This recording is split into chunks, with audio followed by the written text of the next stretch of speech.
অরুণ study সেন্টারে তোমাদের সকলকে স্বাগত। আজকে আমি ক্লাস 11-এর সংস্কৃত বর্ষ বর্ণনম যে তোমাদের কবিতা আছে সেই কবিতা আলোচনা করছি। দেখো, তোমাদের ইতিমধ্যে আমি বিষয়বস্তু একটা পর্বে আলোচনা করেছি, 5টা শ্লোক আর একটা পর্বে আলোচনা করেছি। আজকে বাকি 5টা শ্লোক নিয়ে আলোচনা করব। যারা শুনে ফেলেছে তারা তো ভালোই, যারা শোনা হয়নি তারা অবশ্যই ওইগুলো শুনে নিয়ে দেখে নিন। আজকে 6 নম্বর শ্লোক থেকে পাঠ করব। তার আগে সূচনাটা আর একটু বলি। বর্ষা বর্ণনম আদিকবি বাল্মীকির লেখা, রামায়ণ থেকে নেওয়া হয়েছে। রামায়ণে 7টা কাণ্ড আছে, তার মধ্যে চতুর্থ কাণ্ড কিষ্কিন্ধা কাণ্ড থেকে নেওয়া হয়েছে। কিষ্কিন্ধা কাণ্ডের 28 নম্বর স্বর্গ। 500টা স্বর্গ আছে রামায়ণে। স্বর্গ বলতে ওই স্বর্গ নয়, অধ্যায় আর কি, এই টাইপের। তো সেই 28 নম্বর স্বর্গ থেকে নেওয়া আছে। আবার সেখানে বর্ষার কথা 66টা শ্লোকে আছে। আমাদের পাঠ্যাংশে মাত্র 10টা শ্লোক নির্বাচন করেছেন আমাদের যিনারা বসে আছেন উচ্চ মাধ্যমিক শিক্ষা সংসদের কর্তা ব্যক্তিরা, তিনারাই এই 10টা শ্লোক নির্ধারণ করেছেন। আমরা প্রথম 5টা দেখেছি, আমরা একটা বিষয়বস্তু নিয়ে লিখে দিয়েছি, তোমাদের এই পয়েন্ট করে দিয়েছি। এরকম কোনো বইয়ে এইভাবে পাবে না, একদম আমার সম্পূর্ণ এটা নিজের সৃষ্টি। বিষয়বস্তু তোমাদেরকে যে প্রথম পর্বে বলেছি সেটাও আমার সৃষ্টি নয়, আমিও রামায়ণ পড়ি। তো এবার সেইগুলো থেকে একটা জিস্ট করে একটা সারাংশ করে তোমাদেরকে দিয়েছি। সেই রকমভাবে কোনো বইয়ে তোমরা কিন্তু পাওয়া যাবে না, তাই একবার শুনে নিও। দেখো, আমরা প্রথম 5টা বলেছি, 6 নম্বর থেকে আরম্ভ করবো। ভারী মেঘের কথা, 6 নম্বর পয়েন্টটা নাম দিয়েছি আমি ভারী মেঘ। 6 নম্বরটা দেখা যাবে। তার আগে বলি, এটা বিষয়বস্তুটা শুরু করার আরেকটু বলি যে ইতিমধ্যে আমরা জানি যে রাবণ সীতাকে অপহরণ করে নিয়ে চলে গেছে। রাম আর লক্ষ্মণ সীতা উদ্ধারে ব্যস্ত, কিন্তু বর্ষাকাল এসে গিয়েছে, আর এই বর্ষাকালে যুদ্ধযাত্রা করা অসম্ভব। তাই সেই সময় কিষ্কিন্ধা রাজ্যের মধ্যে, আমাদের যেটা কিষ্কিন্ধা কাণ্ড, এই কিষ্কিন্ধা কাণ্ডের অর্থাৎ কিষ্কিন্ধা রাজ্যে ওই বনভূমির মধ্যে মাল্যবান একটা পর্বতটার নাম হচ্ছে মাল্যবান পর্বত। সেই মাল্যবান পর্বতে রাম এবং লক্ষ্মণ অবস্থান করছেন। তখন প্রভু শ্রীরামচন্দ্র লক্ষ্মণকে এই মেঘের ঘন ঘটা, মেঘের বর্ণনা, এই বনভূমির বর্ণনা, প্রাণীদের বর্ণনা, এই বর্ষা বর্ণনায় ব্যক্ত করেছে। পুরোপুরি মেঘকে কেন্দ্র করেই এই বর্ষা বর্ণনাটা সৃষ্টি হয়েছে। তো আজকে আমরা 6 নম্বর শ্লোকটা দেখে নেব। দেখো, সমুদ্বহন্ত সলিলাতি ভারম বলাকীন বরিধরনদন্তঃ মহৎসু শৃঙ্গেষু মহীধরাণম বিশ্রম্য পুনঃ প্রয়ান্তি। সমুদ্বহন্ত সলিলাতি ভারম, সমুদ্বহন্ত সংযুক্ত উদ্যুক্ত বহন্ত মানে বয়ে চলেছে। সলিলা অতি ভারম, সলিল মানে হচ্ছে জল, ঠিক আছে? টুকরো টুকরো মানেগুলো জানতে হবে। অতি মানে বেশি, ভারম মানে ভারী। তাহলে সলিলা অতি ভারম সমুদ্বহন্ত, অতিরিক্ত জল বহন করতে হতে, ঠিক আছে? মেঘের মধ্যে প্রচুর জল হয়ে গেছে, প্রচুর জল, সেই জলটাকে মেঘ বহন করছে। তাহলে সমুদ্বহন্ত সলিলাতি ভারম, তাহলে জলের অতিরিক্ত ভার বহন করতে করতে, সলিল অতি ভারম জলের অতি ভারম, জলের অতিরিক্ত ভার, সমুদ্র বহন করতে করতে বলাকীন বরিধরা নদন্ত। তোমরা জানো বলাকীনা মানে বলাকা বলতে বক, ঠিক আছে? তাহলে বকের শাড়িরা সেই মেঘের সঙ্গে উড়ে বেড়াচ্ছে, আমরা আগে দেখেছি। তা সেই বলাকীন বাড়িধারা, বাড়িধারা মানে মেঘ, বাড়ি ধারাতি যাস মানে মেঘ জল ধারণ করেছে। বাড়ি মানে জল, আর বাড়ি ধরা মানে হচ্ছে মেঘ। তাহলে বলাকীন বাড়িধারা নদন্ত, অর্থাৎ বলাকার দ্বারা পরিবৃপ্ত মেঘেরা নদন্ত গর্জন করছে। বলাকার দ্বারা পরিব্যাপ্ত মানে বকেরা মেঘের সঙ্গে সঙ্গে উড়ে বেড়াচ্ছে, মেঘও চলছে, বকও চলছে, কিন্তু মেঘগুলার একটা বিশেষ বৈশিষ্ট্য দেখতে পাচ্ছি, নদন্ত। নদন্ত মানে যে চিৎকার করছে, গর্জন করছে। তাহলে 2 লাইনে 2 রকম দেখলাম। একটা দেখলাম যে অতিরিক্ত ভার বহন করতে করতে, মানে অতি ভারম, সলিল অতি ভার, জলের অতিরিক্ত ভার বহন করছে। আর বলাকীন বাড়ি ধরা নদন্ত, বলাকাদের সঙ্গে মেঘগুলি নদন্ত গর্জন করছে। বলাকারা গর্জন করেনি, বলাকাদের দ্বারা আবৃত নদন্ত বাড়িধারা অর্থাৎ বাড়িধারারা গর্জন করছে, অর্থাৎ মেঘগুলি গর্জন করছে।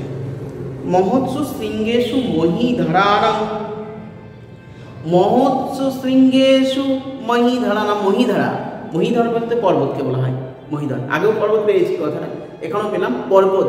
মহিধারাণা, মহিধরা পর্বতের, মহোৎসু শৃঙ্গেশু মহাশৃঙ্গে মানে চূড়াতে, একদম শ্রেষ্ঠ চূড়াতে। বিশ্রাম বিশ্রাম পুনঃ প্রয়ান্তি, বিশ্রাম করতে করতে পুনরায় মানে আবার প্রয়ান্তি এগিয়ে চলেছে। তাহলে মেঘগুলো ক্লান্ত হয়ে পড়ছে, ঠিক আছে। মেঘগুলো ওই পাহাড়ের উচ্চ শৃঙ্গের মধ্যে বিশ্রাম করতে করতে এগিয়ে যাচ্ছে। আর কি করছে? চিৎকার করছে, প্রচণ্ড চিৎকার করছে। মেঘেদের সঙ্গে প্রচুর বক মেঘেদের সঙ্গে সঙ্গে উড়ে চলেছে। আর মেঘের কি দেখলাম, প্রথম লাইনটা দেখলাম অতিরিক্ত জলের ভার বহন করতে করতে চলেছে, সঙ্গে সঙ্গে বকেরাও চলেছে মেঘেদের সঙ্গে সঙ্গে। মেঘেরা প্রচণ্ড গর্জন করছে।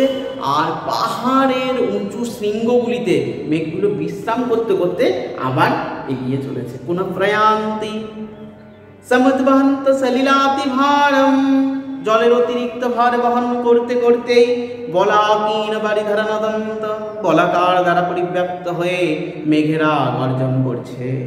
মহোৎসু শৃঙ্গেশু মহিধারাণাং, পর্বতের বিশাল বিশাল চূড়াগুলিতে বা শৃঙ্গগুলিতে বিশ্রাম পুনঃ প্রয়ান্তি, বিশ্রাম করতে করতে এগিয়ে চলেছে। এরপরে দেখো 7 নম্বর শ্লোকটা আমরা দেখি। বহন্তি বর্ষন্তি নদন্তি ভান্তি, ধায়ন্তি নিত্যন্তি সমস্যন্তি, নজ্জা ঘনা মত্ত গজা বনন্তঃ, প্রিয় বিহীনা শিখিনঃ কুলভঙ্গঃ। বহন্তি বর্ষন্তি নদন্তি ভান্তি, ধ্যায়ন্তি নিত্যান্তি জফলা ইয়া নিত্যান্তি সমস্যাসন্তি, নদ্যা ঘনঃ মত্ত গজা বনন্তঃ, প্রিয় বিহীনঃ শিখিনঃ কুলভঙ্গঃ। বহন্তি মানেগুলো একবার বলে দিলাম। বহন্তি মানে বয়ে চলেছে, বর্ষন্তি মানে বর্ষণ করছে, নদন্তি মানে গর্জন করছে, ভান্তি মানে শোভা পাচ্ছে, ধ্যায়ন্তি মানে ধ্যান করছে, নিত্যন্তি মানে নাচ করছে, সমাস্যন্তি মানে আশ্বস্ত হচ্ছে বা স্বস্তি বোধ করছে, নদ্য মানে নদীরা, ঘনা মানে মেঘেরা, মত্তাগজা মানে হাতিরা, বনান্তা মানে বনের প্রান্ত ভাগগুলি, প্রিয়া বিহীনা মানে প্রিয়া বিরহীরা, শিখিন মানে হচ্ছে শিখিন ময়ূরেরা, প্লবঙ্গা মানে হচ্ছে ভেকেরা। কিন্তু মানেটা বলার সময় কি করবো, প্রথম লাইনের সঙ্গে তৃতীয় লাইন আর দ্বিতীয় লাইনের সঙ্গে চতুর্থ লাইনটা সেট করি। দেখো, নদ্য বহন্তি মানে নদীগুলি বয়ে চলেছে, ঘনা বর্ষন্তি, ঘনা মানে মেঘ, বর্ষন্তি বর্ষণ করছে, তাহলে নদীগুলি বয়ে চলেছে, বর্ষায় প্রচুর জল হয়েছে, নদীগুলি বয়ে চলেছে। ঘনা বর্ষন্তি, ঘনা মানে মেঘেরা বর্ষণ করছে, মেঘেরা বর্ষণ করছে আর নদীগুলো বয়ে চলেছে। কি সুন্দর বর্ণনা! আহা!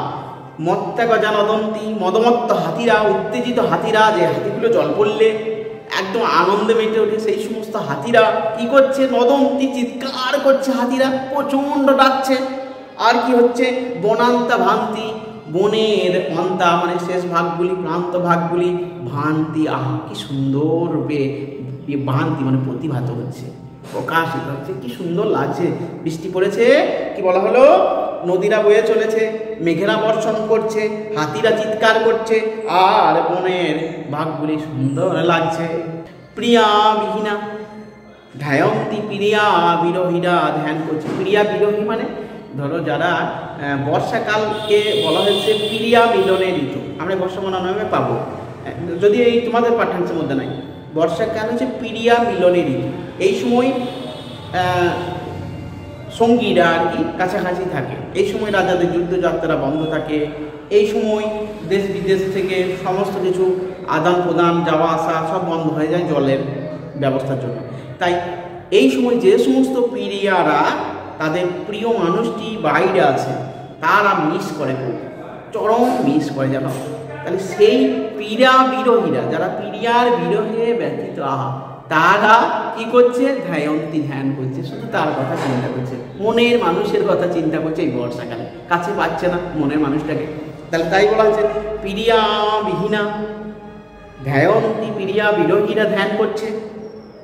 শিখিন নৃত্যন্তি, শিখিন ময়ূরেরা তো জানেন নৃত্যন্তি নাচ করছে, ময়ূরেরা এই সময় জল পড়ছে আর ময়ূরেরা নাচ করছে। আর কি হলো প্লবঙ্গা সমাস্য শান্তি, অর্থাৎ প্লবঙ্গা, প্লবঙ্গা মানে হচ্ছে ব্যাঙ বা ভিক, ভিকেরা বা ব্যাঙেরা কি করছে সমাস্য শান্তি, সমাস্য শান্তি অর্থাৎ ভিকেরা এখন স্বস্তি বোধ করছে, আরাম ফিল করছে, চরম শান্তি হয়েছে, জল পড়েছে, ভিকেদের কত আনন্দ কল কল কল কল করে একদম চিমচিম করে লাফিয়ে বেড়াচ্ছে। ঠিক আছে, তাহলে এটা গেল। তাহলে মানেটা আরেকবার বলি বর্ষন্তি বহন্তি বর্ষন্তি নদন্তি ভান্তি ধয়ন্তি নিত্যন্তি সমাস্বন্তি নৈত্যঘনামত্তগজবনন্তা প্রিয় বিহীনা শিখিনা প্লবঙ্গা, অর্থাৎ নদীরা বয়ে চলেছে, মেঘেরা বর্ষণ করছে, মদমত্ত হাতিরা গর্জন করছে, আর বনের প্রান্ত ভাগে শোভা পাচ্ছে, পিরিয়া বিহরিয়া ধ্যান করছে, ময়ূরেরা নৃত্য করছে, আর মেঘেরা স্বস্তি ফিল করছে বা স্বস্তি অনুভব করছে। এরপরে চলে যাবো আমরা 8 নম্বর শ্লোকটা। তরিত পতাকাভি অলঙ্কৃতানাম, তরিত পতাকাভি অলঙ্কৃতানাম উদীর্ণ গম্ভীর মহারবাণম বিভান্তি রূপাণি বলহকানাম রণসুকানামিব বর্ণানাম। তরিত পতাকাভি অলঙ্কৃতানাম, তরিত পতাকাভি, তরিত অর্থাৎ বিদ্যুৎ, আমরা একটু আগে পড়েছি কিন্তু বিদ্যুৎ পতাকাভি সবলকমালা, আর এখানে বললাম তরিত পতাকাভি অলঙ্কৃতানাম, তরিত পতাকা অর্থাৎ বিদ্যুৎ পতাকা দিয়ে অলঙ্কৃত, উদীর্ণ গম্ভীর মহারবাণম, মহারব কলরব তাই বলি না মানে চিৎকার, তাহলে উদীর্ণ প্রচন্ড, মহারবাণম প্রচন্ড চিৎকার করছে মেঘেরা। আমরা তো ওই মেঘের ডাক শুনে ভয় আবার চমকে যাই। আর রামচন্দ্র লক্ষণ করে আছে কোন বনে দেখো মাল্যবান পর্বতে একাকী, কত কষ্ট প্রভু ভগবান শ্রী নারায়ণের রূপ রামচন্দ্র, ওনাকে এই কষ্ট কত কষ্ট সহ্য করতে হয়েছে। বিভান্তি রূপানি বলাহকানাং, বলাহকানাং মেঘেদের আকৃতি রূপ, বিভান্তি, বিভান্তিটা লাস্টের সঙ্গে যোগ করবো, রণোৎসুকানামিব বারানানাম, রণ রণ রণ মনে হচ্ছে যুদ্ধক্ষেত্রে, রণে উৎসুক মানে যুদ্ধ করতে ইচ্ছুক, বারানানাম হাতিদের মতো, হাতিরা মানে ওই জল পড়েছে। আর দেখুন আমাদের গ্রামগঞ্জে কী হয়, আমরা দেখেছি যে মোষ বা গরু এরা কী করে জল পড়লে পরে সে লাফালাফি একদম ঘুঁতাঘুঁতি, দুটো গরুতে একদম ঘুষাঘুষি করছে, মারামারি করছে, মাটি খুঁড়ছে, মাটি খুঁড়ে শিং দিয়ে সব একদম তুলে ফেলে দিচ্ছে মাটিগুলোকে, এরকম করে মাটি করে। সেরকম হাতিরা যখন জল হয় তখন জলে উন্মত্ত হয়ে যায় হাতিরা, আর উন্মত্ত হয়ে তখন কিন্তু ওরা চিৎকার চেঁচামেচি এই যুদ্ধ করার মতন প্রক্রিয়া দুটো হাতিতে মিলে। তাহলে কি বলছে রণোৎসুকানাম বারানানাম ইব, রণোৎসুকানাম বারানানাম অর্থাৎ যুদ্ধক্ষেত্রে হাতিদের মতো উৎসুক হয়ে এই মেঘগুলি কি করছে, মেঘগুলি শোভিত হচ্ছে। তাহলে মানেটা গুছিয়ে বলতে গেলে কি হবে, তরিত পতাকা দিয়ে অলঙ্কৃত প্রচণ্ড গম্ভীর গর্জনকারী যুদ্ধক্ষেত্রের উৎসুক হাতিদের মতো মেঘগুলি শোভা পাচ্ছে, মেঘের আকৃতি। তাহলে মেঘ আমরা যে এই শ্লোকটা দেখে নাও, তরিত পতাকা মানে বিদ্যুৎ চিরকিচির করে বিদ্যুৎ চমকাচ্ছে, সেটাকে পতাকার মতো লাগছে, প্রচণ্ড গম্ভীর গর্জন করছে, যখন বিদ্যুৎ চমকায় তখন চরম গম্ভীর গর্জন করে, প্রচণ্ড গম্ভীর গর্জন করছে। আর কি হচ্ছে না যুদ্ধক্ষেত্রে হাতিরা যেমন লাফালাফি দাপাদাপি করে, সেরকম মেঘগুলো হুড়মুড় হুড়মুড় করে বলাহকানাং রূপানি মেঘেদের রূপগুলি সেই রকম প্রতিভাত হচ্ছে, শোভা পাচ্ছে। ঠিক আছে, এরপরে 9 নম্বর শ্লোকটা নিয়ে দেখি। কচিৎ প্রগৃত্যাইব ষট্পदैघै কচিৎ প্রণিত্যাইব নীলকণ্ঠৈ কচিৎ প্রমত্তাইব বরনেন্দ্रै বিভন্ত্যনেকস্রৈণ বনন্তः। কচিৎ প্রগৃত্যাইব ষট্পदैघै কচিৎ প্রকাশম কচিৎ প্রকাশম, কচিৎ মানে কোথাও, তাহলে কচিৎ প্রগৃত্যাইব ষট্পदैघै কোথাও, প্রগৃত্তা মানে গান, তাহলে গান করছে ষট্পदैघै, ষটপদ, ষটপদ মানে হচ্ছে ভ্রমর, আর ষটপदैघै মানে হচ্ছে ভ্রমরদের দ্বারা, তাহলে কোথাও ভ্রমরদের দ্বারা গুঞ্জনরত, প্রগীতা মানে গান, তাহলে সঙ্গীতরত তাই বলবো, তাহলে কোথাও ভ্রমরদের দ্বারা সঙ্গীতরত। কচিৎ প্রণিত্যাইব নীলকণ্ঠৈ, কোথাও কচিৎ মানে কোথাও, প্রণিত্যা মানে নৃত্যরত কি নীলকণ্ঠৈ ময়ূরদের দ্বারা নৃত্যরত, তাহলে কোথাও ভ্রমরেরা করে গান করছে, আর কোথাও ময়ূরেরা একদম নাচ করছে, পেখম মেলে নাচ করছে। কচিৎ প্রমত্তাইব বরনেন্দ্রৈ কোথাও বারণেন্দ্রে মানে হাতিরা, কোথাও হাতিদের দ্বারা প্রমত্ত হয়েছে, হাতিরা প্রমত্ত মানে উত্তেজিত হয়েছে, উন্মত্ত হয়ে উঠছে। বিভ্রান্তি অনেকে আশ্রয়ে না বনান্তা, তার অনেকের আশ্রয়ে বনান্তা বনভাগগুলি বিভ্রান্তি শোভা পাচ্ছে। তাহলে তিনটে জিনিস এখানে দেখলাম, ভ্রমরেরা গান করছে, ময়ূরেরা নাচ করছে, হাতিরা প্রমত্ত হচ্ছে, অনেকের আশ্রয় স্বরূপ, আরো বলা হয়েছে অনেকের আশ্রয় স্বরূপ বনভাগগুলি বিভ্রান্তি অর্থাৎ শোভা পাচ্ছে। ঠিক আছে, দারুণ সুন্দর বর্ষাকালের বর্ণনা। বেশ, এরপরে 10 নাম্বারটা দেখো, ষটপদতন্ত্রী মধুরাবিধানম প্লবঙ্গমুদীরিত কণ্ঠতালম আবিষ্কৃতম মেঘমিদঙ্গনাদৈ বনেষু সঙ্গীতমেব প্রবিদ্যাম।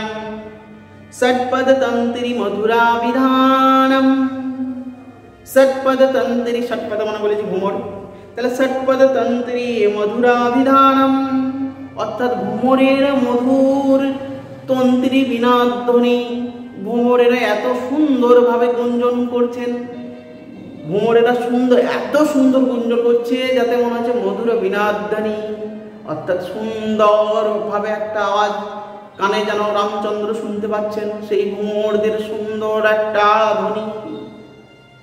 প্লবঙ্গমুদরিত কণ্ঠতালম, প্লবঙ্গ মানে বলেছি ব্যাং, এই কথাটা আছে, এক একটা শব্দ 2 বা 3 বার করে আছে দেখি।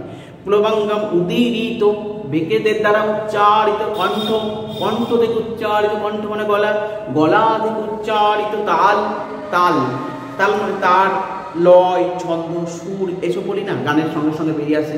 তাহলে বেকেদের মানে ব্যাঙেদের গানের তাল, মানে ব্যাংরা এত সুন্দর উচ্চারণ করছে, মানে ওদের ভাষায় ওরা যেরকম ভাবে ডাকে সেটাকে এত সুন্দর তাল দিচ্ছে, মানে ভ্রমরেরা গাইছে, ব্যাঙেরাও সময় তাল দিচ্ছে। ঠিক আছে, আবিষ্কৃতম মেঘমিদঙ্গনাদৈ, মেঘেরা এর সঙ্গে তাল কি দিচ্ছে, মেঘেরাও মৃদঙ্গনাদৈ, মেঘেরা যেন মৃদঙ্গ ধ্বনি আরম্ভ করেছে। দেখ আমাদের মাঝি পাড়াতে মৃদঙ্গ ধ্বনি বাজায়, দুম দুম দুম দুম দুম দুম দুম, মেঘেরা তো গুম গুম গুম গুম গুম গুম গুম গুম গুম এরকম করছে মেঘরা, তাহলে মেঘে যেন মৃদঙ্গ ধ্বনি আরম্ভ করেছে। তাই বলছে বনেষু সঙ্গীতমেব প্রবিদ্যাম, যেন বনে বনে সঙ্গীত আরম্ভ হয়েছে, বনেষু বনে বনে, সঙ্গীতম ইব সঙ্গীত, প্রবিদ্যাম অর্থাৎ আরম্ভ হয়েছে। ঠিক আছে, সুন্দর পড়া, দারুণ পড়া, তাই ভালোবেসে পড়বে, মন দিয়ে পড়বে, খুশি মনে পড়বে। ঠিক আছে, বিরক্তিকর মন থাকলে সেই সময় পড়বে না, বিরক্তিকর মন থাকলে এই ভিডিওটা তখন দেখবে না। বেশ, পরের আগের ভিডিওগুলো একবার দেখে নাও যাদের দেখা হয়নি, আমি লিঙ্ক দিয়ে দেবো ডেসক্রিপশনে। আর যদি কোনো রকমের কোনো অসুবিধা হয় অবশ্যই তোমরা কমেন্টে জানাবে, যে কোনো একটা কমেন্ট করবে, যদি কোথাও ভুল বলে থাকি তাহলে সেটাও জানিয়ে দেবে, কেমন হয়েছে সেটা তো অবশ্যই জানাবে। প্রত্যেকের কাছে আমার নিবেদন যে একটা কমেন্ট করো, আঙুলের বেশি কিছু করতে হবে না, হ্যাঁ তোমাদের আঙুলে ব্যথা হবে না। আমি দেখি ভিডিও অনেকেই দেখছো কিন্তু কমেন্ট করো 2-4 জন, আমি চাইছি সবাই কমেন্ট করো। বেশ, আর লাইক করো, একটা বন্ধুদের মধ্যে শেয়ার করো, আর যারা সাবস্ক্রাইব করোনি তারা সাবস্ক্রাইব করো। পরের ভিডিওতে আবার অন্য টপিক, গদ্য কিংবা নাটক নিয়ে দেখা হচ্ছে। ঠিক আছে, সকলকে ধন্যবাদ, খুব ভালো থাকবে।